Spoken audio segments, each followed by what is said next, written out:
Okay, topic wise we are doing variable. Variable, as you all know, that it is a name of container which is used to store the values. Okay, the values are stored in computer memory, and that memory is having name in the form of address, and those address are in the form of a binary number. So it's very difficult to remember those names.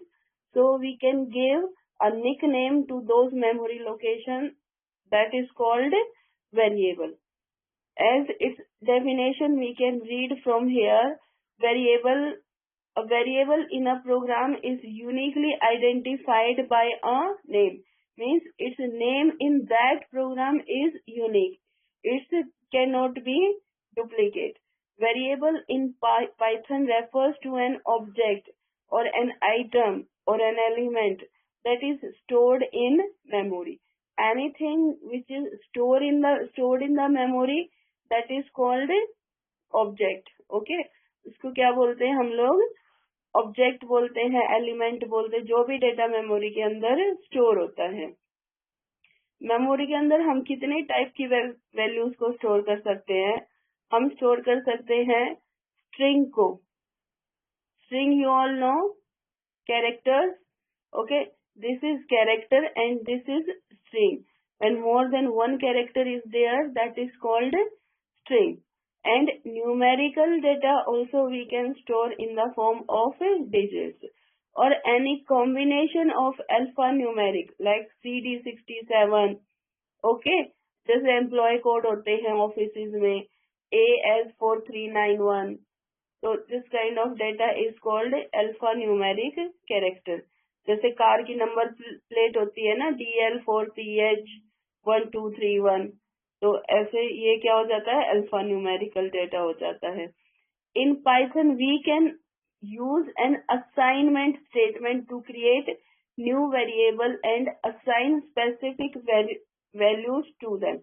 जो C++ करते थे ना, उसमें हम कैसे variable declare करते थे? हम पहले लिखते थे, हमने लिखा इंट a, ओके, सेमीकोलन. इस तरीके से हम लोग वैल्यू को डिक्लेयर करते थे. ओके, फिर हम ऐसे उसको वैल्यू असाइन करते थे, a = 5.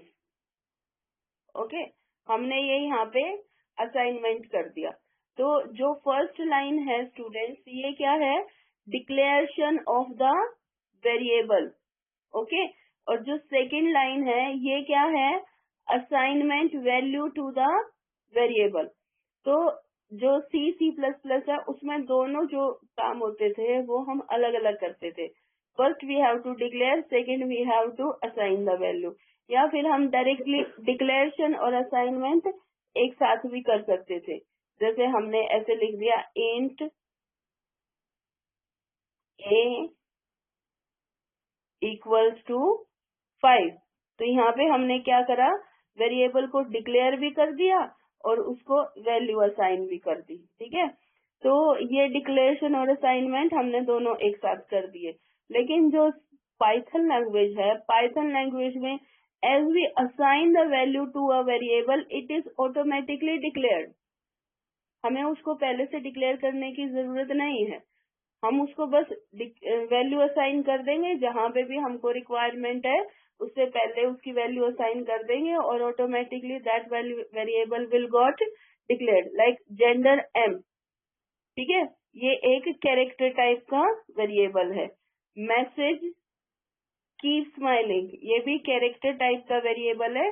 इसमें हम मोर देन 1 कैरेक्टर स्टोर कर रहे हैं.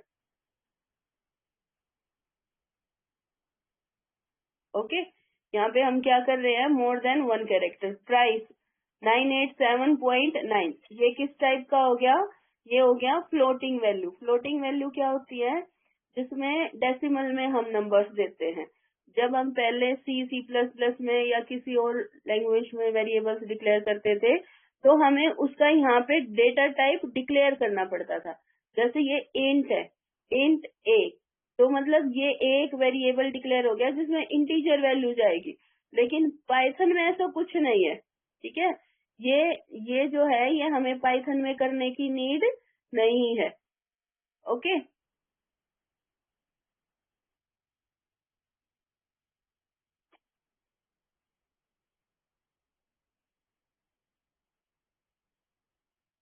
तो ये इसमें 3 एग्जाम्पल हो गए वेरिएबल डिक्लेयर करने के।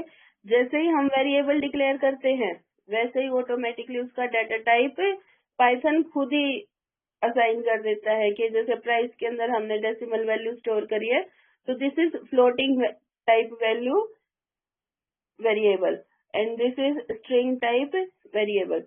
और ये हमने सिंगल कोट में क्यों दिया, डबल कोट्स में क्यों दिया, this we have already done students, yes ma'am. है ना। ये सिंगल कोट्स डबल कोट्स में क्यों दिया, ये जब हमने इनपुट और प्रिंट स्टेटमेंट किए हैं तो उसमें हमने इसको एक्सप्लेन किया है अच्छे से। तो होपफुली वो आप लोगों को क्लियर हो गया होगा। अच्छा, write a program to display values of variable in Python. ये एक छोटा सा प्रोग्राम है, इस प्रोग्राम को आप लोग अपनी नोटबुक में भी नोट कर लेना। ये हम इस टाइप का कर भी चुके हैं वैसे पाइथन के अंदर।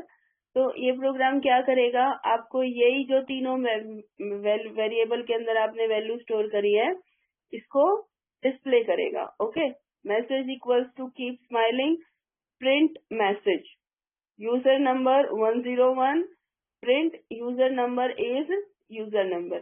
anybody will try to explain it कि इसका आउटपुट क्या रहेगा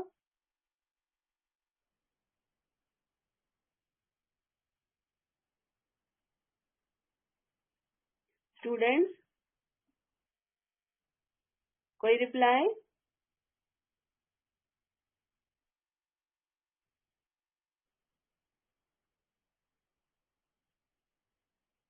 देखो इसमें क्या होगा, ये फर्स्ट लाइन है, यहाँ पर message equals to keep smiling. तो message a variable is declared और उस मैसेज वेरिएबल के अंदर क्या स्टोर हो गया, यहाँ पे keep smiling. Okay, second print message, print statement is use to display on the screen. print message, whatever the content is there in message variable that will be displayed on the screen। Next है user number equals to 101। जहाँ पे भी equals to आता है ना, इसका मतलब ये सोच लो कि यहाँ पे आप वेरिएबल डिक्लेयर कर रहे हो।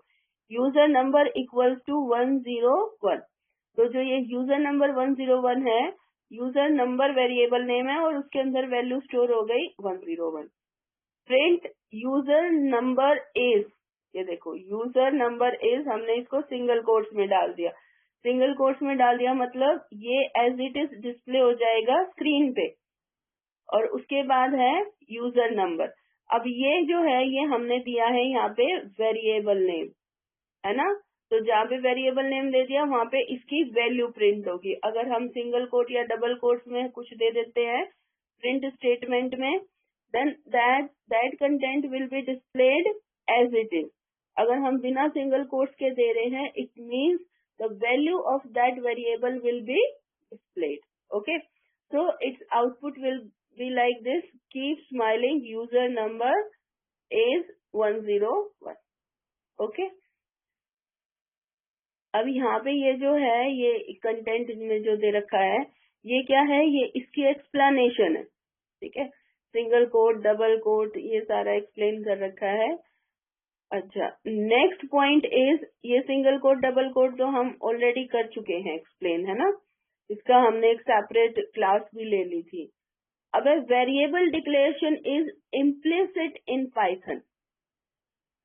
ओके, दो टाइप से वेरिएबल डिक्लेरेशन होता है, एक होता है इम्प्लिसिट वेरिएबल, एक होता है एक्सप्लिसिट वेरिएबल। ओके, इम्प्लिसिट और एक्सप्लिसिट का कोई ज्यादा डिफरेंस नहीं है, आप सिर्फ इम्प्लिसिट का मीनिंग याद रखना, क्योंकि जो पाइथन है पाइथन में एक्सप्लिसिट वेरिएबल डिक्लेयर नहीं होते। वो विजुअल बेसिक वगैरह में एक्सप्लिसिट वेरिएबल डिक्लेयर होते हैं, लेकिन पाइथन में सिर्फ इम्प्लिसिट वेरिएबल डिक्लेयर होते हैं। इम्प्लिसिट डिक्लेरेशन का मतलब ये होता है जैसे आप यहाँ पे वेरिएबल डिक्लेयर कर रहे हो, कि आपने जैसे ही वैल्यू असाइन की है वैसे ही वो वेरिएबल ऑटोमेटिकली डिक्लेयर हो गया। एक्सप्लिसिट डिक्लेरेशन का मतलब क्या होता है कि outside the function you are declaring variable like this, and when it is required you are assigning the value to that variable. Okay, that is called explicit. So you need to focus on implicit declaration. Python में सिर्फ implicit declaration होती है, explicit नहीं होती है. Variable must be assigned values before they are used in expressions, as otherwise it will lead to an error in the program. मतलब जब हम इसको यूज करने जा रहे हैं वेरिएबल को, तो क्या होना चाहिए, उसकी वैल्यू उससे पहले असाइन हो जानी चाहिए।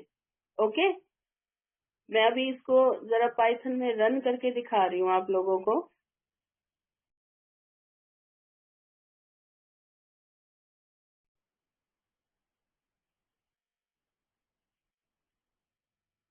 See in the Python print A, it will run.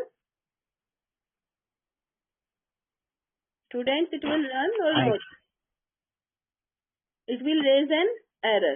Okay, why? Because I'm going to print A, but I have not assigned any value to A. This was the point which I was telling you. First I have to declare the variable, and after that I can use that variable in program. Okay,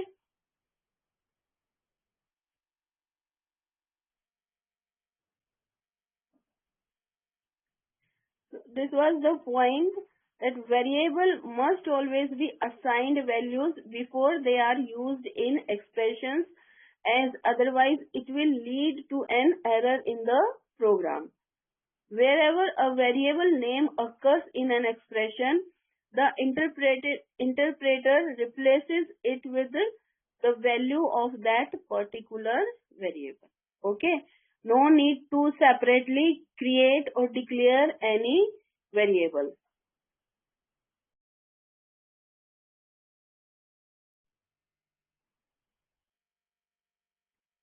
Our next assignment is write a Python program to find the area of a rectangle given that its length is 10 unit and breadth is 20 unit.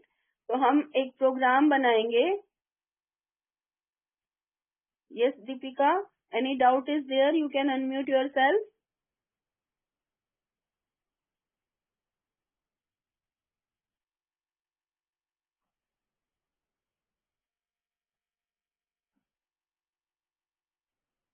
Deepika, doubt is there?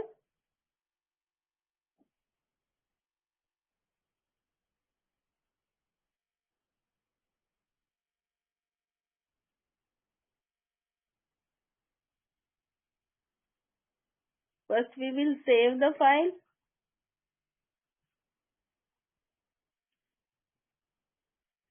Area we are going to calculate in this. Save. Okay. What was the value of length? Length कितनी थी student? 10. Length equals to 10. Okay. And breadth was 20. 20. Very good. So area equals to L into B.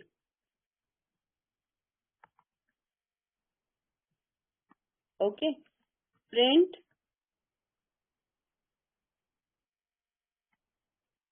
the area of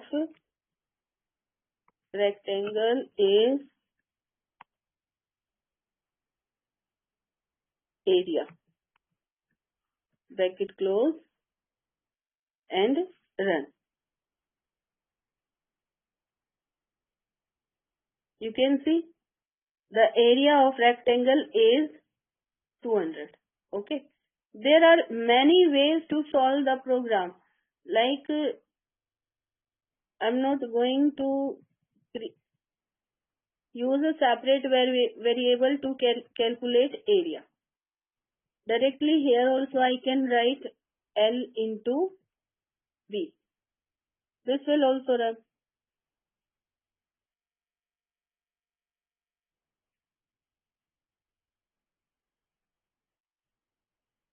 Okay.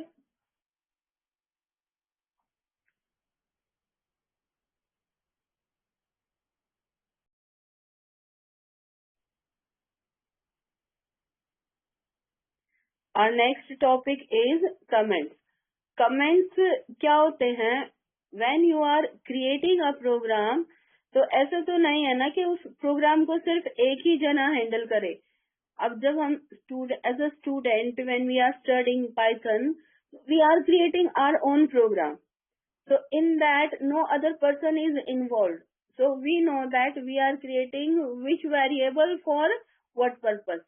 But you can see that when big projects are there, when big softwares are going to be created, in that case, many persons are working on that project.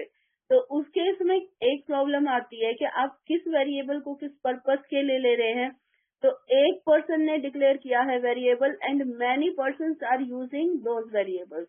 तो हम एक उसकी additional information लिख देते हैं. We are doing this, we are using this condition for this purpose, we are using this variable for this purpose. These are called comments. जो जब हम प्रोग्राम को रन करते हैं ना, तो जो कमेंट होते हैं, कमेंट इफेक्टलेस हो जाते हैं. When we are going to run program, only commands are run. Comments are effectless for Python. Comments are used to add a remark. Comment क्यों यूज करते हैं? To add a remark or a note in the source code. Comments are not executed by interpreter. Execute नहीं होते हैं ये. They are added with the purpose of making the source code easier for human to understand. Which human? Those human who are going to work on that program. Okay. They are used primarily to document the meaning of and purpose of the source code and its input and output requirements, so that we can remember later how it functions and how to use it. Okay. For large and complex software, it may require programmers to work in a team. जब बड़े बड़े software बन रहे होते हैं, उसमें तो team में ही काम करते हैं. It's not possible for single person to create that much big software. A program written by one programmer is required to be used or maintained by another programmer. In such situation, documentation in the form of comments are needed to understand the working of the program. In Python, a comment start with hash sign. Number sign होता है ना, इससे start होता है comment. Everything following the hash till the end of that line is treated as a comment, and the interpreter simply ignores it while executing the statement. Like in this program, you can see over here, total marks is sum of marks in all the tests. Here, before this line, hash is there. It means this line will be considered as a comment. When this program is going to be executed, this line will not run. Okay.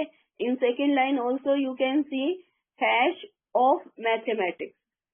ये सारा एक line में इसने नहीं type किया, इसने क्या किया, इसको दो लाइन में टाइप कर दिया. ठीक है.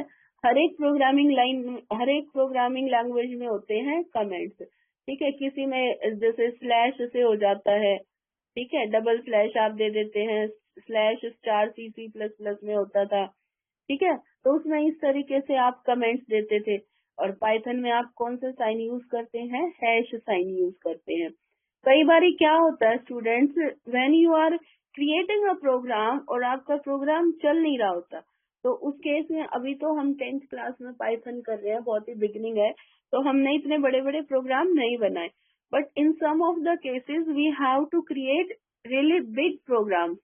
तो in that case what happened कि कई बार कुछ एक लाइंस है ना प्रॉब्लम देती है, लेकिन हम उन लाइंस को रिमूव नहीं करना चाहते अपने प्रोग्राम से. What we want that to keep those lines in our programme.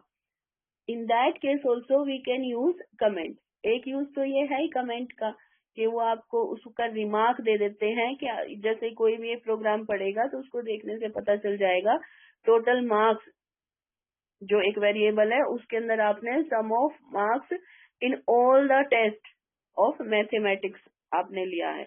जैसे सपोज करो हमारे 6 सब्जेक्ट है ना, 5 मेन सब्जेक्ट है और एक एडिशनल सब्जेक्ट है. तो आप टोटल कैलकुलेट कर रहे हो, एक टोटल आप कैलकुलेट कर रहे हो मेन 5 सब्जेक्ट का, एक टोटल कैलकुलेट कर रहे हो टोटल 6 सब्जेक्ट का, एक टोटल आप कैलकुलेट कर रहे हो स्टूडेंट के बेस्ट 5 का. बेस्ट 5 में उसके जिस भी 6 सब्जेक्ट में से जिस भी 5 में टॉप मार्क्स होंगे उसको ऐड कर देंगे. तो हम इसको मेंशन कर सकते हैं ना यहाँ पे, like total marks best 5. Okay, total marks B दिया है तो it is sum of best 5 subject. Total marks 6 दिया है तो it is sum of all 6 subject. Total marks main दिया है it is sum of main 5 subject. तो ऐसे हम उसकी इंफॉर्मेशन या एडिशनल दे सकते हैं. जैसे इसमें total marks test 1 test 2 plus final test. ठीक है, ये यहाँ पे स्टोर हो गया. उसके बाद एक और ये प्रोग्राम आगे बनाने जा रहा है, write a Python program to find the sum of 2 numbers. This is also very basic program. इसको भी हम इसमें रन करके देख लेते हैं.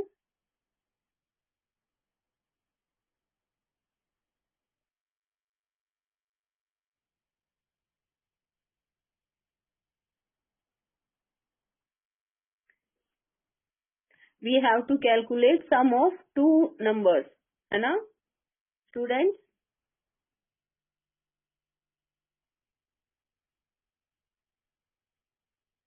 A equals to 6, B equals to 7. Print sum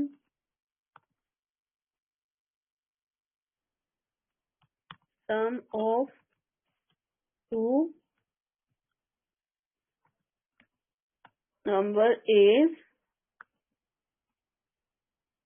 A plus B. Okay.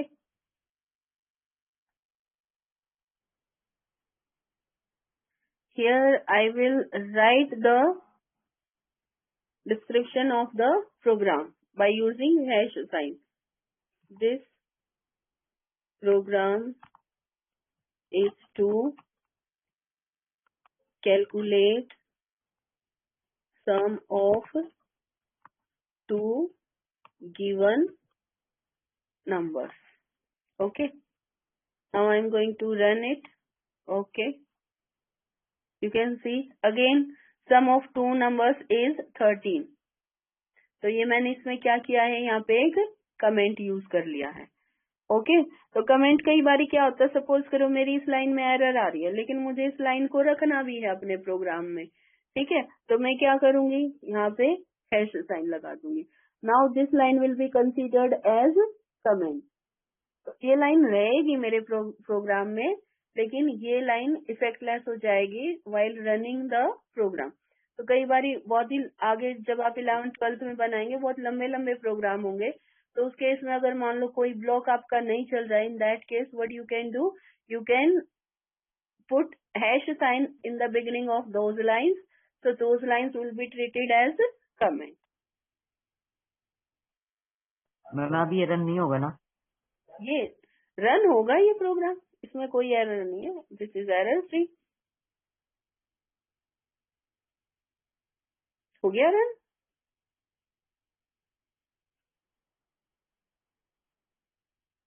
कोई प्रॉब्लम आई इसमें? No ma'am.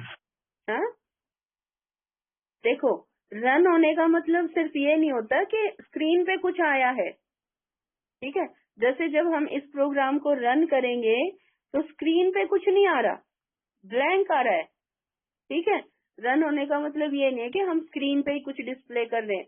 कई बार हम सिर्फ कोई कैलकुलेशन करने के लिए कुछ प्रोग्राम रन कर लेते हैं और यहाँ पे जो कैलकुलेशन की है उसको हम किसी फाइल के अंदर स्टोर कर लेते हैं। ठीक है, तो जरूरी नहीं है आपका स्क्रीन के ऊपर प्रिंट हो तो उसी केस में आपका प्रोग्राम रन हुआ है।